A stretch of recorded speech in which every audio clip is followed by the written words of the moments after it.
Algumas propriedades super interessantes a respeito da transformada de Fourier e que vão ajudar bastante a gente a entender essa transformação integral.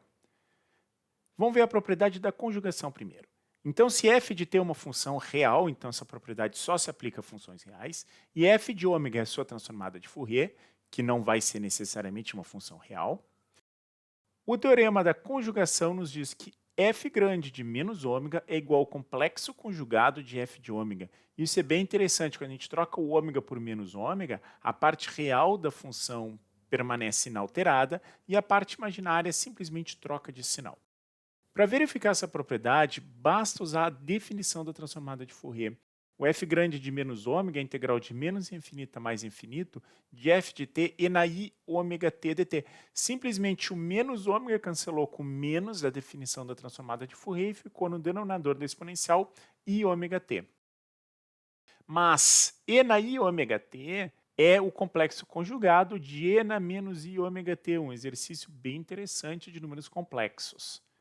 Como a f de t é um número real para todo t, e aqui que entra essa hipótese, f de t vezes o complexo conjugado de um número é igual ao complexo conjugado de f de t vezes esse número.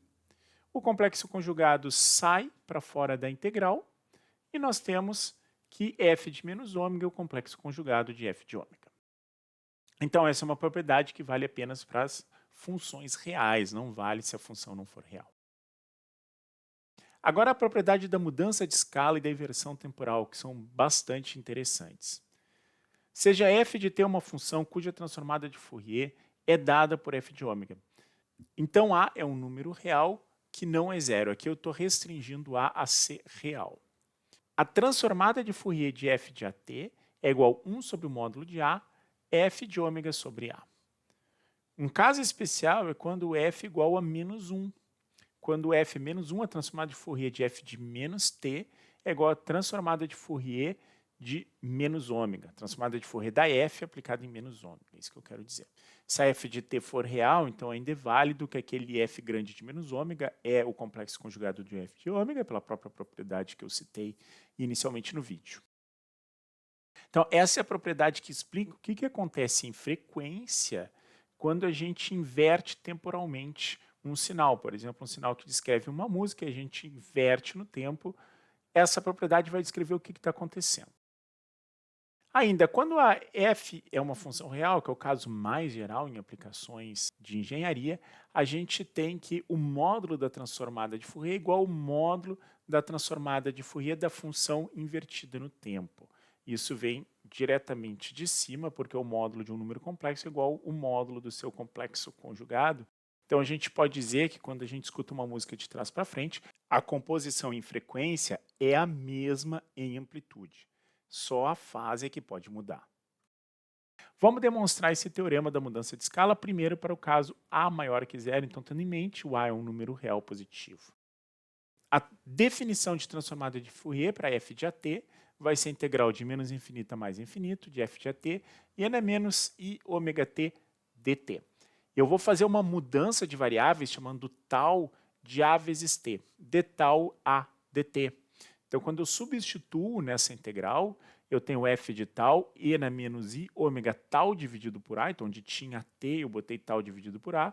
Onde tinha dt, eu botei d tal sobre a. Simplificando, eu tenho 1 sobre a, que saiu para fora, e reconheço aqui dentro a transformada de Fourier de ômega dividido por a. Então, aí está válida a propriedade para a positivo. Para A negativo é a mesma coisa, mas eu tenho que tomar cuidado na hora de substituir as variáveis, porque se o A é negativo, quando o t vai para mais infinito, o tal vai para menos infinito. E quando o t vai para menos infinito, o tal vai para mais infinito. Então existe uma inversão nesses limites pelo fato de o A ser negativo. Isso precisa ser compensado e aparece o sinal menos aqui. Mas como o A é negativo, 1 dividido por menos A é a mesma coisa que 1 dividido pelo módulo de A. Então, esse teorema é válido trocando o A por módulo de A e o menos A por módulo de A.